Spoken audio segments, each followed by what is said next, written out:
अस्सलामुअलैकुम, क्या हाल है? आई होप सब ठीक होंगे। तो आज हम ऐसी जगह जा रहे हैं कि जहाँ पे जाने के लिए आपको दिल, गुर्दे, फेफड़े सबको स्ट्रॉन्ग करना पड़ता है, क्योंकि वहाँ होता है बहुत रश, बहुत ट्रैफ़िक को बर्दाश्त करना है, रश को बर्दाश्त करना है। ट्रैफ़िक देखिए भी यहाँ नाम लेते ही शुरू हो चुका है।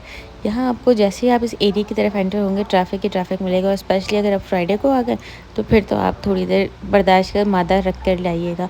हम फ्राइडे को ही आए हैं यहाँ पे, तो भई यहाँ बहुत रश का था। उसको ट्रैफ़िक को क्रॉस करते हुए हम मार्केट में एंटर हो गए थे। अब इस तरफ रश इसलिए नहीं है क्योंकि यहाँ पे सारे कालीन और कारपेट वाली शॉप्स थी जहाँ पे लोग ज़्यादा नहीं थे। हमें भी यहाँ पे नहीं आना था, तो इसलिए हम बस स्लो देखते हुए जा रहे थे। हमें बेसिकली यहाँ फर्नीचर लेना था। तो फिर हम जब मेन जगह पे आए तो यहाँ पे अगेन आपको बहुत सारी गाड़ियाँ और बहुत ज़्यादा रश नज़र आएगा। पार्किंग मिलना बहुत मुश्किल हो जाती है। काफ़ी देर हम ढूँढ-ढाँड़ के हमें पार्किंग मिली। तो भई यहाँ मैं आपको थोड़ा व्यू दिखा दूँ कि हर एक जगह गाड़ी ही गाड़ी मिलेगी, और जब यहाँ आएँगे ना तो इस तरफ आपको सिर्फ लोग ही लोग मिलेंगे, और इतनी चीज़ें मिलेंगी, नई भी मिलेंगी, पुरानी भी मिलेंगी। तो यहाँ से शुरू हो चुकी है। भई सामने आप देख सकते हैं किचन के कैबिनेट्स हैं, जिस पे हमें कोई इंटरेस्ट नहीं था, तो हमने उसको इग्नोर करके हम आगे बढ़ गए। यहाँ सामने बहुत रश लगा हुआ था। मैंने इनसे कहा कि भई जो भी कुछ होगा मैं भी यहाँ से ज़रूर लूँगी, चाहे वो नया हो या पुराना। लेकिन आगे जाके देखा तो कुछ भी मेरे मतलब का नहीं था। अच्छा, मैं जब हम यहाँ एंटर हो रहे थे, मैंने कहा भई मैं गाड़ी से नहीं उतरूँगी, सिर्फ आदमी हैं। लेकिन थोड़ा हम जब गाड़ी आगे लाए उतरे तो पता चला नहीं, यहाँ पे औरतें भी बहुत आई हुई थी। अच्छा, मैं यहाँ पहली दफ़ा नहीं आई, मैं पहले भी आ चुकी हूँ, लेकिन इस एरिया की तरफ नहीं आए थे, हम दूसरे वाले एरिया में गए थे। ये है हराज मार्केट, इसको कहते हैं हराज मार्केट। मीन्स यहाँ पे आपको पुराना सामान मिलता है, ज़्यादातर पुराना मिलता है, बहुत कुछ आपको नया भी मिल जाता है। मैं आपको बोलती जा रही हूँ तो बीच में आप चीज़ें खुद ही देखते चले जाएँगे, क्या-क्या चीज़ें नज़र आ रही हैं, यहाँ पे क्या-क्या चीज़ें मिल रही हैं, क्योंकि एक-एक का नाम तो मैं नहीं ले सकती हूँ, इतनी चीज़ें हैं और इतनी जल्दी-जल्दी हर किसी का नाम मैं नहीं बता सकती। यहाँ पे इलेक्ट्रॉनिक्स भी मिल जाता है, मोबाइल्स भी मिल जाते हैं, मोबाइल्स कवर्स मिल जाते हैं। सऊदी बहुत कैंपिंग वगैरह करते हैं, तो यहाँ पे वो टेंट्स वगैरह भी मिल जाते हैं, जो ओल्ड भी होते हैं और नए भी होते हैं। फिलहाल हम जिस एरिया में घूम रहे हैं, यहाँ पे सारे ओल्ड चीज़ें मिल रही हैं, और फिर हमें नज़र आ गए थे ये पीनट वाले भैया।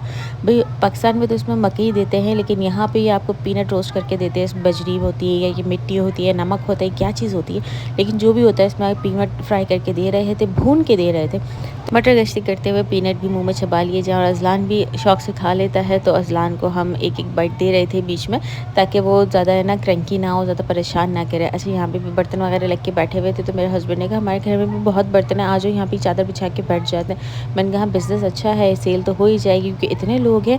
और आगे आए तो हमने यहाँ पे देखा कि जो ईद पे जो फ़ितरे वगैरह के जो ये बच जाते हैं, ये गंदुम, गेहूँ, ये भी यहाँ पे अब सेल हो रहे थे। जिनके पास रहेगा वो यहाँ पे सब सेल कर रहे हैं। चूल्हे वगैरह आए हुए थे यहाँ बहुत सारे, ये सब नए, इस तरफ सब नया आ गया था। ये सब जो चीज़ें रखी हुई थी, ये कूलर, चूल्हे, ये सब न्यू आइटम्स थे, और कुछ और भी खाने-पीने के स्टॉल्स लगाए हुए थे लोगों ने। लेकिन ये सऊदी स्टाइल का खाना-पीना था, तो मुझे बिल्कुल पसंद नहीं आता। स्वीट्स थे। खैर आगे आए तो बहुत सारे और बर्तन नज़र आते हैं। यहाँ पे बर्तन बहुत ज़्यादा नज़र आते हैं हमें इस बार, और इलेक्ट्रॉनिक्स की भी बहुत सारी चीज़ें नज़र आई।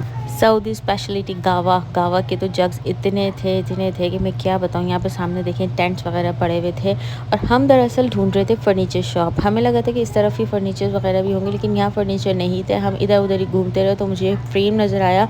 अगर घर में लगाने की जगह होती ना, तो मैं बाकी ये फ्रेम ले लेती, बट मैं ले नहीं सकी थी। और हाँ, हम फर्नीचर की शॉप ढूँढते हम आगे ही जा रहे थे, तो ये नए-नए बर्तन नज़र आए। भई यहाँ पे नए बर्तन के भी स्टॉल लगे हुए थे, सिर्फ़ पुराने नहीं मिलते हैं। यहाँ पे आपको बहुत सारे ये मोबाइल्स के कवर्स थे, मोबाइल्स थे, और अभी जो एक चीज़ दिखाऊँगी ना, ये सबसे बेहतरीन चीज़ थी, और बहुत क्यूट ये मोबाइल स्टॉल लगाया हुआ था इन्होंने, और इनके पास था ये छोटू-सा पारूसा सैमसंग मोबाइल। अच्छा, ये डमी नहीं था, ये ओरिजिनल मोबाइल था, ये चल रहा था। इसमें आप सिम डालेंगे तो ये सब कुछ रन करना स्टार्ट हो जाएगा। अभी तो इसमें सिम नहीं थी, ना नेट था, तो कोई भी एप्लीकेशन चल नहीं रही थी, लेकिन ये एप्लीकेशन भी खुल रही हैं, और मोबाइल बिल्कुल परफेक्ट चल रहा था। मेरा तो दिल आ गया था, लेकिन मेरे हस्बैंड ने कहा जल्दी से रखो और चलो यहाँ से। और अच्छा, मुझे बताइए कि किस-किस के हस्बैंड है जो ऐसे फालतू चीज़ें लेने नहीं देते, क्योंकि ऑब्वियसली ये सही बात भी है कि ये मेरे किसी यूज़ में नहीं आता, सिर्फ एक पड़ा ही रहता। 120 रियाल, अंडर 200 रियाल में था ये मोबाइल, लेकिन किसी काम का नहीं था, तो मेरे हस्बैंड ने रखवा के चल दिया आगे। खैर हमने वहाँ किसी से पूछा कि हमें फ़र्नीचर कहाँ मिलेगा, तो उन्होंने हमें बताया कि इस तरफ मिलेगा। हम राइट साइड पे चले गए, हमें लेफ्ट पे मुड़ जाते तो हमें अच्छी खासी शॉप्स मिल जाती लाइन से। और अब यहाँ से जो शुरू होंगी भाई लाइन से फर्नीचर शॉप से, एसी शॉप से, बहुत डिफरेंट तरह का मिक्सअप है। तो सबसे पहले हम एसी शॉप आ गए थे देखने, और अज़लान साहब पता नहीं यहाँ बाहर किससे बातें कर रहा था, किसको ना डांट रहा था, और उसके बाद हमें यहाँ पे एसी समझ नहीं आया, तो हम आ गए थे फर्नीचर शॉप पे। हमने यहाँ से जो फर्नीचर लिया वो तो मैं आपको इस वीडियो में नहीं दिखा सकूँ, क्योंकि फर्नीचर देखें भाई इस तरह से रखे हुए थे, हमें इस तरह फर्नीचर को पसंद करना था। और यहाँ पे ये नए और पुराने सब मिक्स रखे हुए हैं। इनमें से कुछ नए थे, कुछ पुराने थे, तो बस जिस तरह से ये रखे हुए थे इन्हीं में आपको एडजस्ट करके वो बता रहे थे कि ये वाला फर्नीचर ये है और ये है, तो हमें उसी में पसंद करना था। इस तरफ आए तो यहाँ पे किचन कैबिनेट्स रखे हुए थे। अच्छा, ये न्यू किचन कैबिनेट थे जो कि हमें नहीं लेने थे, तो हमने इनको इग्नोर किया। हम फर्नीचर ही ढूंढ रहे थे, हमें दरअसल बेड सेट लेना था। यहाँ इतनी कंजस्टेड जगह थी कि वीडियो भी समझ नहीं आ रही कि कैसे बनाऊँ कि आपको किस तरह से मैं वीडियो में दिखा सकूँ कि क्या है क्या नहीं है। जैसे तैसे जो भी वीडियो बनी वो मैंने आपको दिखा दिया। हमने 2, 4, 5, 6, 8 पता नहीं कितने फर्नीचर शॉप्स देखे थे। तो एक जगह भी जाके मुझे मैट्रेस नज़र आया खाली। अज़लान को उसमें बिठाया क्योंकि ये इतना इधर उधर भाग रहा था और इतनी पतली पतली गलियाँ हैं, इन्होंने इतने कंजस्टेड बनाए हुए थे सब दुकानों को कि अज़लान खो रहा था। खैर, यहाँ पे मेरे हस्बैंड को एक अलमारी बहुत पसंद आई। ये एक कॉर्नर शेप में जो अलमारी होती है इस तरह की थी, लेकिन इसका बीच वाले पोर्शन में स्पेस बहुत ज़्यादा था। हम अभी जिस घर में शिफ्ट हुए यहाँ पे ऑलरेडी इस टाइप की अलमारी है, तो इन्होंने मुझे इसलिए दिखाया कि देखो इस तरह की अलमारी यहाँ पे भी है।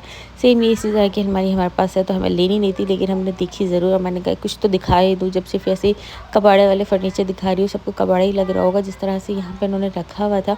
लेकिन भई इन्होंने बहुत एहतमाम से रखा हुआ था सब चीज़ों को। ऐसा नहीं है कि कबाड़ा है, बहुत तरीके से सीक्वेंस से सब चीज़ें रखी हुई थी। वाइट फर्नीचर एक साइड पे थे, ब्राउन फर्नीचर एक साइड पे थे और जो डिफरेंट कलर के फर्नीचर है वो एक साइड पे था। यहाँ पे अज़लान खो गया था, तो उसको ढूंढने में मैंने मोबाइल बंद किया, पहले उसको ढूंढा और फिर हम उस शॉप से भी बाहर निकल गए थे। अच्छा, और बहुत सारी शॉप्स देखी लेकिन इस वाली शॉप पे जो एक ये फर्नीचर सेट था ना, इस पे तो मेरा दिल ही आ गया था। अगर हम सऊदी अरब में या परमानेंट रह रहे तो फिर तो ये मैं फ़र्नीचर सेट ज़रूर लेती। ये बहुत खूबसूरत था, इसका कलर, इसका डिज़ाइन बहुत प्यारा लग रहा था। फाइनली हमने इस शॉप से एक फ़र्नीचर सेट ले लिया था, जो कि मैं आपको एंड में दिखाऊंगी कि कौन सा था, कैसा था। हमने घर आ जाएगा तो सेट हो जाएगा। उसके बाद फ़र्नीचर जहाँ से लिया उन्होंने हमें ये पानी भी दिया था। हम एसी भी ढूंढ रहे थे क्योंकि इस रूम में एसी भी लगाना है जिस रूम के लिए फ़र्नीचर लिया था, लेकिन यहाँ कुछ एसी की बात नहीं बन सकी, तो एसी वेसी छोड़ के हम चल दिए आगे मतलब घर की तरफ, क्योंकि बस हमें इस मार्केट में हराज में एक यही काम था कि मैं फर्नीचर लेना था। और आजकल मैं अज़लान को फिंगर पकड़ के चलने की ट्रेनिंग दे रही हूँ क्योंकि गोद में ले मेरे हाथों में दर्द जाता है। ये पता नहीं क्या कर रहा था, हर गाड़ी पर जाके नॉक नॉक करके आ रहा था, इतना खुश हो रहा था, मुझे भी समझ नहीं आ रहा था कि इसको क्या समझ आ रही है, इसने कहाँ देखा क्या देखा। खैर फाइनली हम पहुँच चुके हैं अपनी गाड़ी में और अब भाई थक भी गए थे। अज़लान को गोद में लेके चलना और इतना ज़्यादा चलना है क्योंकि यहाँ पे अगर आपने आना है और कोई अच्छी चीज़ लेनी है तो चलना बहुत पड़ेगा, ढूंढना बहुत पड़ेगा, क्योंकि आपको हर कोई चीज़ थाली में रख के पेश नहीं की जाती है, कहीं पे भी पेश नहीं की जाती है। तो हम बस अब घर के लिए निकल रहे थे। ऑब्वियसली ट्रैफिक में फंसते फंसाते कुत्ते कराते हम निकलेंगे। और अच्छा, यहाँ पे ना ये आइसक्रीम बस भी खड़ी हुई थी, जो मेरे हस्बैंड कहते हैं कि ये आइसक्रीम ट्रक जो है ये आपको चांद पे भी मिलेगा, क्योंकि कहीं भी चले जाओ ये आइसक्रीम ट्रक ज़रूर मिलता है। फाइनली हम घर पहुँच गए थे और अब ज़रा आप ये रूम देख लीजिए। बस यही हमने वहाँ से लिया था और आई होप आप लोगों को पसंद आया होगा। तो कमेंट ज़रूर कीजिएगा, सब्सक्राइब कर लीजिए। मिलते हैं नेक्स्ट वीडियो में। अल्लाह हाफ़िज़।